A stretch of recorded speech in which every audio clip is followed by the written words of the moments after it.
This is Sheila Lobien, and welcome back to another podcast episode of Realty Talks. Today, our special guest is the Country Manager and current Senior Vice President in the Asia Pacific region of the Workspace Group, or IWG. IWG is well known for its exceptional serviced office and co-working space solution brands in the Philippines like Regus and Spaces. He has received multiple awards within IWG for his excellent performance as a leader, the latest being the Diamond winner, highest recognition in 2022. He was awarded Asia CEO Expatriate Executive of the Year in 2014. He is also active in several NGOs and has served as president of the European Chamber of Commerce of the Philippines from 2019 to 2023.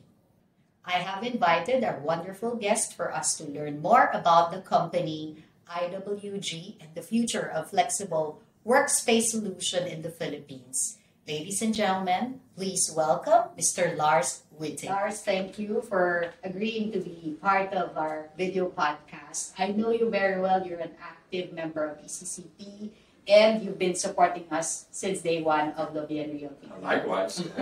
So I'm very happy to actually interview you today and tell us more about the co-working, that instant office, or whatever you may want to call it today because of the many updates that we have heard today. So tell us more about IWG, Regus Spaces, and the company that you're heading and you've been leading for so many years. Yeah.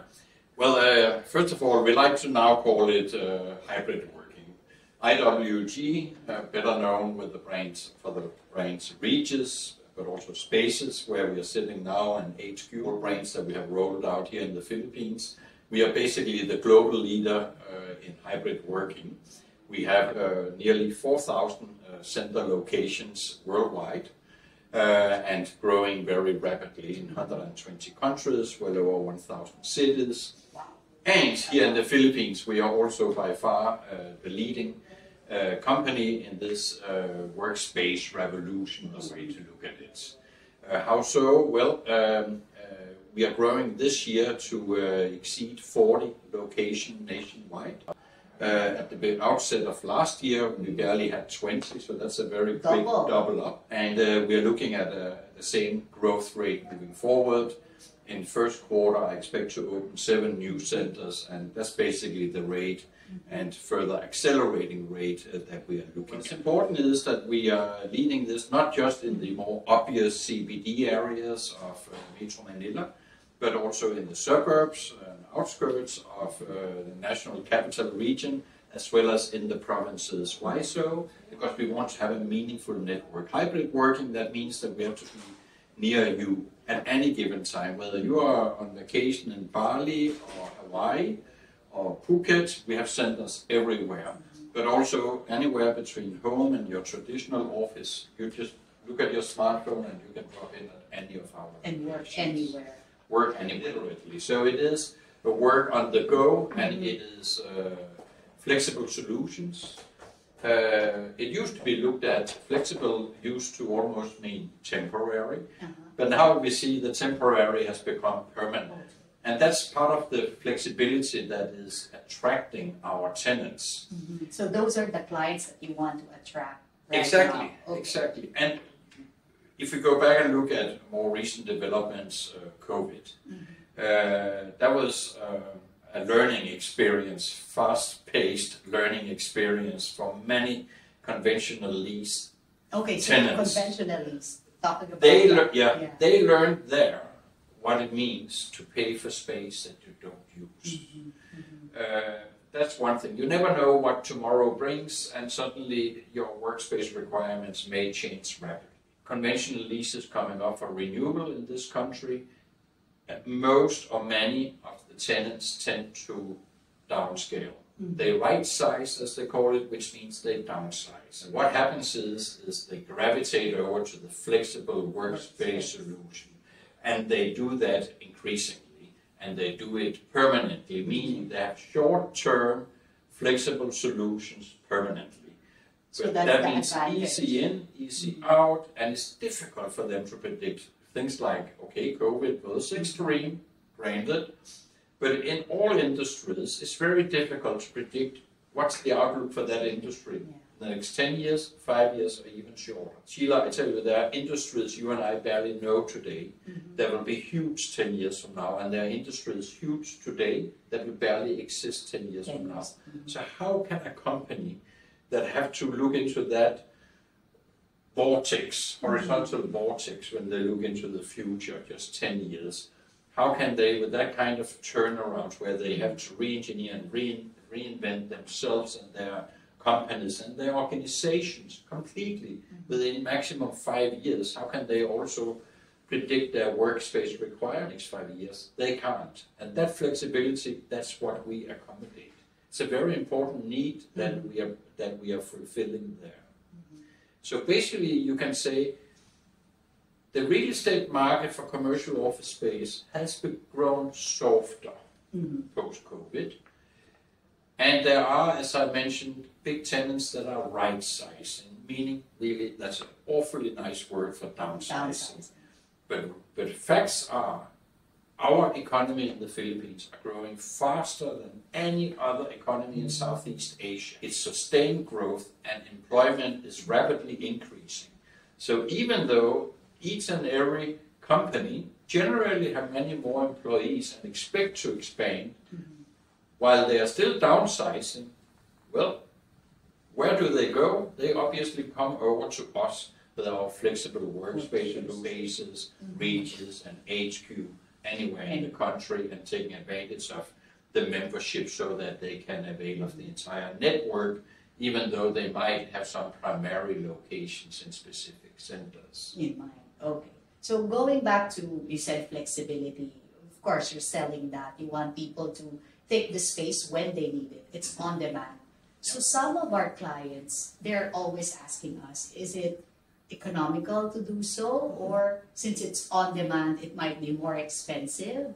So probably expound further on that and tell us why it's economical, it's the wise move, First and of when all, you should take an instant office.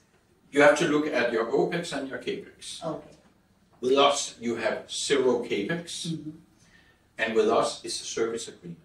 What does that mean? Well, if you sign up for a conventional lease for, say, 5 years, you have to put that liability of 5 years, 60 months of rent on your balance sheet.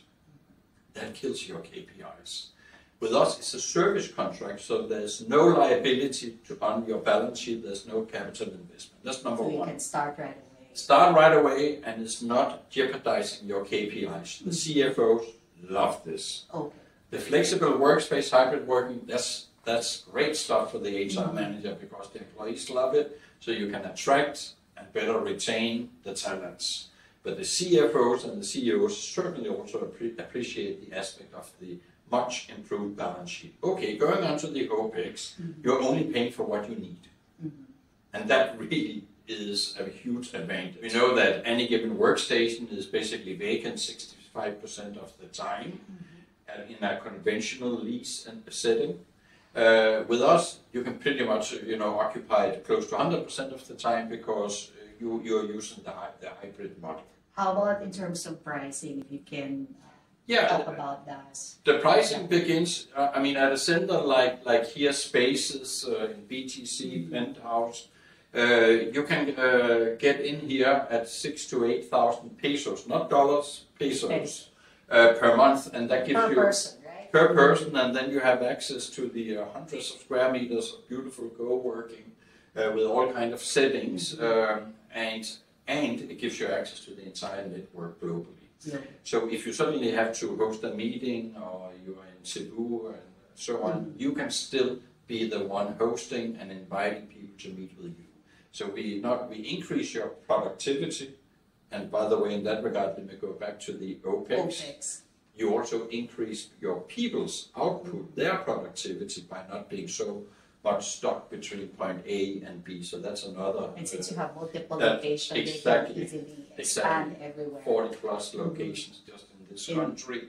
So that really means that that the productivity of each employee increases so much. So that is also an element in the equation when you look at what is the cost to my business. Is there a specific number? Like they said, if you're a big company already, say 100 plus employees, or maybe more than 20 employees, I heard in the past that some CFOs said it's not economical to be in a serviced office when you're that big. However, if you're below that, then yes, a good serviced office is an option for you. Okay, it used to be like that. Okay. When I entered this industry 10 plus years ago, with the Regus, of course.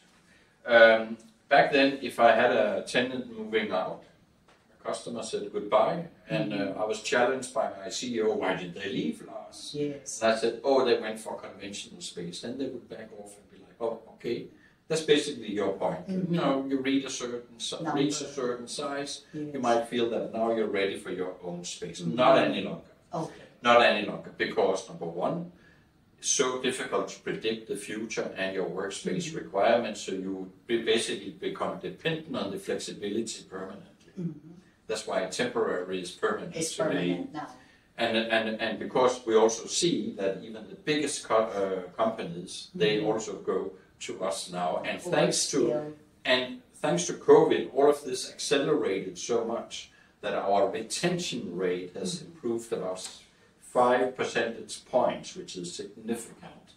So there are nobody any longer who say now we have outgrown the flexible workspace concept. That's past the past, and now we have reached the maturity of the employers to say the flexibility, the hybrid working is here to stay, and if we don't embrace it, we will basically limit our own ability to grow, because we are stuck in the same amount of space, and we are decreasing our ability to attract and retain talents because they want it, and we are even bringing down the productivity of our staff, because again, hybrid working does drive productivity up. And it's growing everywhere you mentioned. So talking about the growth that you mentioned earlier, you've doubled the number in the last couple of years. How's that in terms of choosing the location? What are your ideal area when you choose a spot for your IWG? It's so interesting, because it used to be us who were struggling finding the next location, and then it's expensive to set up a center. Well, expensive. It's a big capital investment. Yes. And when we are growing at this rate, we go with partnerships instead. So it's a management deal. And pre-COVID, it was difficult to get a landlord or anybody else to invest in, and that they should invest in this business. It was because it was so easy for them to take an existing building. And then they said, okay, we have a commodity. It's called square meters. We have a market rate, and I will probably be occupied more or less 100%. So it is square meters times market rate, and that building will probably be making good money for me for, say, 75. Everyone, for joining us today. I hope you learned a lot from our special guest, Mr. Lars Wittig, who talked about the serviced office, instant office, flexible working environment here in the Philippines and all over the world. Feel free to follow us online for the next episode of Realty Talks, Lobien Realty Group's podcast series. Follow us and check our website as well, www.lobiengroup.com. Have a great day, everyone. Thank you. Bye for now.